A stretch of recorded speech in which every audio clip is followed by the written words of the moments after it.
Alors les motivations pour Ecomaison de participer à cet événement et à ce concours, c'est vraiment d'apporter d'abord notre expertise à l'ensemble des participants.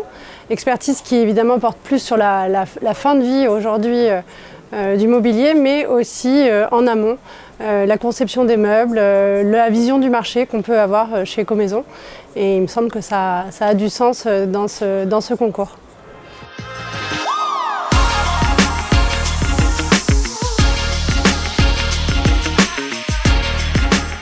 Alors les milliers et une vies du mobilier, c'est au cœur aujourd'hui de la réflexion chez Ecomaison. On va d'abord parler d'éco-conception, bien sûr. La conception du meuble va avoir un impact sur finalement tout au long de la vie du meuble. Et on va aussi pouvoir parler de réemploi, bien sûr, de réparation, qui sont au cœur aujourd'hui de nos thématiques, parce que nous mettons en place deux fonds, le fonds réparation et le fonds réemploi, qui vont accompagner cette dynamique des multitudes du vie du meuble.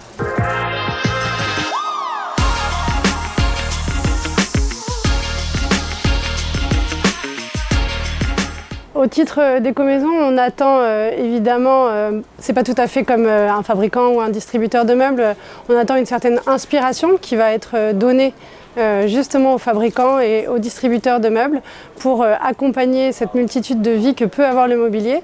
Pour nous, vraiment, si un meuble a plusieurs vies, c'est retarder le plus possible sa transformation en déchet, et donc c'est tout à fait intéressant.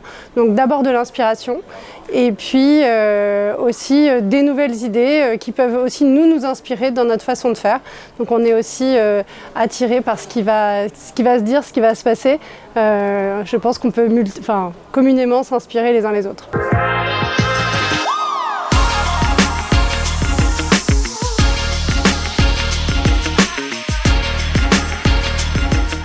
Le premier conseil auquel j'ai pensé, c'est surtout de ne pas se limiter dans la phase de design, ne pas se limiter techniquement. Il y aura plein d'autres moments où de toute façon la technique arrivera pour limiter les projets. Si j'avais un conseil qui me tient à cœur, c'est d'essayer le plus possible d'intégrer dès la phase de conception des spécialistes du réemploi comme les associations de l'économie sociale et solidaire qui sont aujourd'hui vraiment ceux qui ont le savoir-faire sur comment on peut réemployer un meuble. Et bien sûr, sur la réparation, c'est encore en train de se construire comme métier quasiment.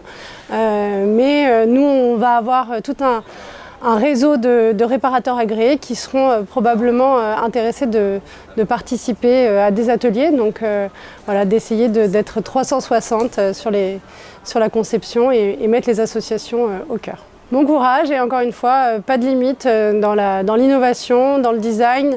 Et un dernier mot, peut-être se rapprocher dès le début des jeunes générations qui vont être les futurs consommateurs et qui vont engager probablement une transformation.